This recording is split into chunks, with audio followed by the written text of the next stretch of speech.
In this video, I'm going to walk you through how we built the interior of our outdoor sauna cabin. This is where the sauna really starts to take shape. You get to see how the space comes together both functionally and visually. Also, we've designed it with both comfort and the Finnish sauna principles in mind. We'll break the build down into 3 parts. First, we'll go through the bench details, then we'll move on to the lighting and ventilation, and lastly, we'll go through the heater integration and the final touches of the sauna cabin itself. My name is Anton, I'm a Finnish sauna expert at thesaunaheater.com. We've helped thousands of sauna builders make their own dream saunas, and in this video, I'm going to show you how we made ours. First off, the bench details. We start by installing the support beams that the benches will rest on. These beams are mounted directly on the sauna walls and carefully leveled. When attaching them, it's important not to screw all the fasteners in a straight vertical line. You should stagger them slightly. This prevents the wood from splitting and it gives you a much stronger hold. We used a ready-made frame which will be next to the glass front, and that determines the bench heights to align all of the support beams. These beams go around the entire perimeter of the cabin where the benches will be installed, creating a solid base for the next steps.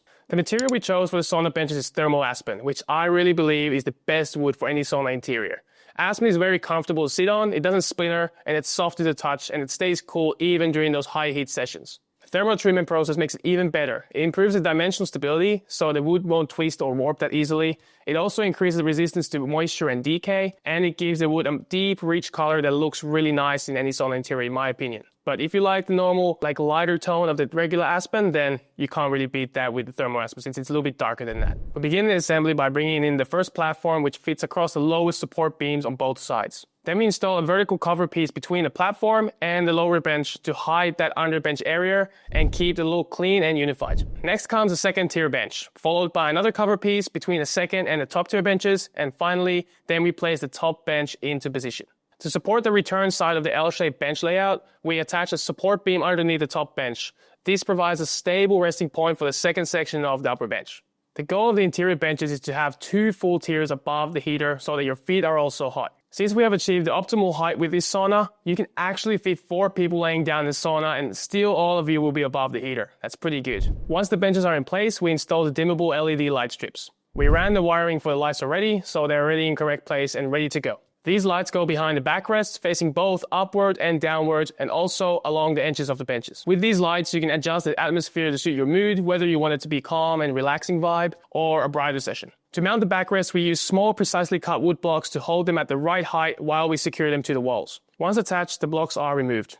Now onto ventilation. Normally, if you have a mechanical ventilation, a mechanical exhaust fan alone is enough to ventilate most sauna cabins. But because this sauna is quite large, along with a metal duct, we wanted to make sure that there's enough fresh air coming in as well. And that's why we added the mechanical intake fan in addition to the exhaust fan. You might be thinking, where is the drying vent? Well, we didn't want to have a drying vent separate in this cabin since it would add more complexity to the cabin and one more point that could let water into the wood, and that's never good. So running the intake and exhaust fan a bit after your sauna session, it will dry out the cabin very effectively, so there's no need to worry about the drying vent. The intake vent is located on the right wall above the heater and is connected to the exterior with a metal duct. This setup brings in cool air which mixes with the rising hot air from the heater itself. On the opposite side, we drill a hole for the exhaust fan. It's located at the bottom back left corner of the sauna cabin. This cross-flow combined with the mechanical fans ensures a consistent balanced airflow throughout the space. Before installing a heater, we treat the interior wood with a sauna wax. This is specifically designed for any wooden surface inside the sauna, benches, walls, or ceilings. While it's unnecessary to treat every surface, the main goal is to protect frequently touched areas like the benches and the backrests. And in this sauna, we went ahead and applied it to all interior wood just for the uniform finish and because we had enough of this stuff, so why not? Next, we move on to cutting out the hole in the platform for the sauna heater and its embedding flange. The heater in this sauna isn't sitting on the platform, it's embedded into it, which gives the space a seamless and modern look. Since people will be walking around on the platform, we want to add support pillars underneath it. These are there to ensure that the platform is strong enough to handle the weight of the people getting in the sauna. We actually ended up using too little amount of the support pillars in this prototype sauna, so in the final design there will be more than enough, and it's better to have too many support beams than too little. For this build, we're using the HUUM Hive 18 kilowatt heater, which has a lot of stones in it, and it will provide a nice and soft steam in the cabin. After cutting the opening for it, we wire it up and it's finally placed into its own position.